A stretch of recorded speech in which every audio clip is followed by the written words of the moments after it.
Good morning students. मैं Ravi Kumar, lecturer computer science, GPC Dungarpur. आज के इस वीडियो में हम पढ़ेंगे CS 307 data warehouse and mining में डेटा की प्री प्रोसेसिंग में second step data integration. First step है डेटा क्लीनिंग, वो हम पढ़ चुके हैं, और आज डेटा इंटीग्रेशन पढ़ेंगे। इसके बाद में डेटा ट्रांसफॉर्मेशन और data reduction. Data integration, data integration का मतलब क्या होता है? इंटीग्रेट, इंटीग्रेट करने का मतलब छोटी छोटी चीज़ों को मिला के एक बड़ी चीज़ बनाते हैं। डिफरेंट सोर्सेज से डेटा को इकट्ठा करते हैं। Merging of data from multiple data stores, जैसा कि आप डायग्राम में देख सकते हो। डिफरेंट सोर्सेज है हमारे पास, वहाँ से हम डेटा को इकट्ठा करेंगे और उसको एक स्थान पर सेव रखेंगे।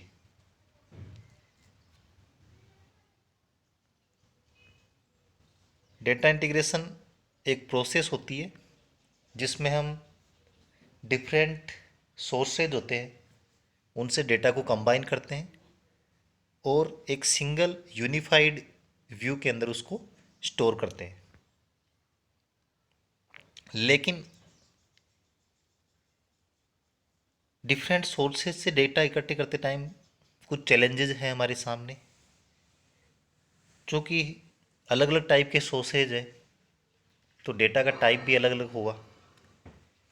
तो हीट्रोजिनिटी होगी डेटा में, हीट्रोजिनस डेटा होंगे, अलग अलग टाइप के डेटा होंगे, एक जैसे नहीं होंगे, उनकी स्ट्रक्चर भी अलग अलग होगी।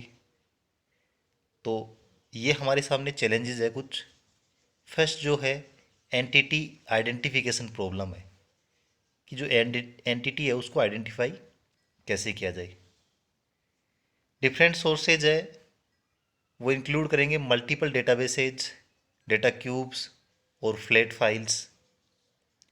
स्कीमा इंटीग्रेशन और ऑब्जेक्ट मैचिंग बहुत ही डिफ़िकल्ट टास्क होगा वहाँ पर, चूँकि डेटा है वो अलग अलग टाइप के होंगे।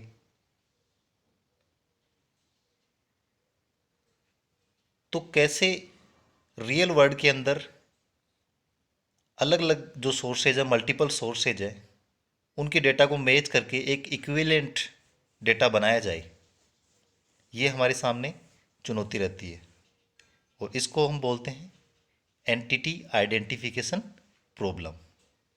ये डेटा इंटीग्रेशन की फर्स्ट प्रॉब्लम हमें फेस करनी पड़ती है। सेकंड है redundancy and correlation analysis. Redundancy का मतलब होता है कि एक ही डेटा बार बार स्टोर होता है, रिपीटिशन होता है, डुप्लीकेशन होता है उसका, उसको रिडंडेंसी बोलते हैं। कोरिलेशन का मतलब दो डेटा है उनमें आपस में कुछ रिलेशन होता है।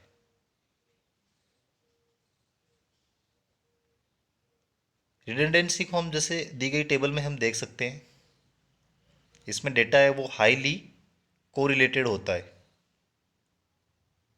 अब यहाँ पर पर्सन का नेम दे रखा है और वहाँ पर दो एट्रीब्यूट्स दे रखे हैं, इज मेल और इज फीमेल।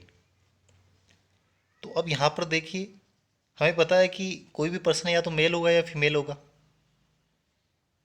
तो हम यहाँ पर एक तरह से रिडंडेंसी हो रही है डेटा की, हमें दो एट्रीब्यूट्स की ज़रूरत नहीं है। अगर इज मेल रख लेंगे, उसमें इज मेल में अगर मेल है तो 1 हो जाएगा और फीमेल है तो उसको 0 कर देंगे, तो फीमेल वाले एट्रीब्यूट की ज़रूरत नहीं है, या फिर फीमेल वाला रख लेंगे अकेला। तो यहाँ पर हम रिडंडेंसी को इस तरह से रिमूव कर सकते हैं। तो कुछ जो रिडंडेंसीज है वो आसानी से डिटेक्ट की जा सकती है और एनालाइज की जा सकती है, उसको हटाई जा सकती है। अब रिडंडेंसी कैसे डिटेक्ट की जाती है, उसके लिए हमारे पास दो मेथड्स है। जो नॉमिनल डेटा होते हैं, कैटेगरिकल या क्वालिटेटिव, वो अक्स स्क्वायर टेस्ट से पता लगाया जाता है।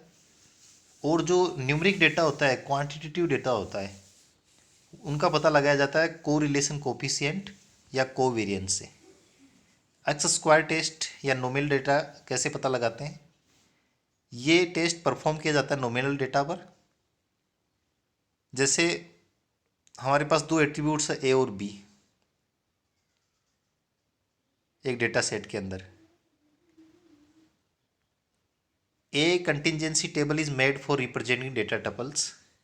फॉर्मूला जो यूज होगा वो होगा X square sigma observe values minus expected values का whole square divide by expected values. यहाँ पर हम ऑब्जर्व करेंगे वैल्यूज का एक्चुअल काउंट और expected values are the count obtained from contingency table joint events. X square check table A और B independent है। अगर this hypothesis can be rejected we can say that A and B are statistically correlated and one of them can be discarded. Correlation coefficient for numeric data कैसे काम करता है? ये test use किया जाता है न्यूमेरिक डेटा के लिए। जैसे कि यहाँ पर कोरिलेशन है ए और बी दो एट्रीब्यूट्स में और उसको कंप्यूट करेंगे पियर्सन्स प्रोडक्ट मोमेंट कोफिशिएंट से। इसको कोरिलेशन कोफिशिएंट भी बोलते हैं। फॉर्मूला रहता है R A B sigma 1 to n A I minus A bar B I minus B bar sigma N sigma A sigma B. यहाँ पर एन है वो नंबर ऑफ टपल्स है और ए आई और बी आई है वो रेस्पेक्टिव वैल्यूज है ए और बी की टपल आई में। कंक्लूजन ये रहेगा कि हाइयर कोरिलेशन कोफिशिएंट का मतलब होता है कि स्ट्रोंगली कोरिलेटेड है दोनों एट्रीब्यूट्स। इसका मतलब ए और बी में से ए को डिस्कार्ड किया जा सकता है। अगर कोरिलेशन कांस्टेंट 0 आता है इसका मतलब है एट्रीब्यूट्स है वो इंडिपेंडेंट है। और अगर निगेटिव आता है इसका मतलब एक एट्रीब्यूट है डिस्करेज कर रहा है दूसरे को। माइनस में आने का मतलब अगर एक एट्रीब्यूट इंक्रीज होगा तो दूसरा डिक्रीज होगा।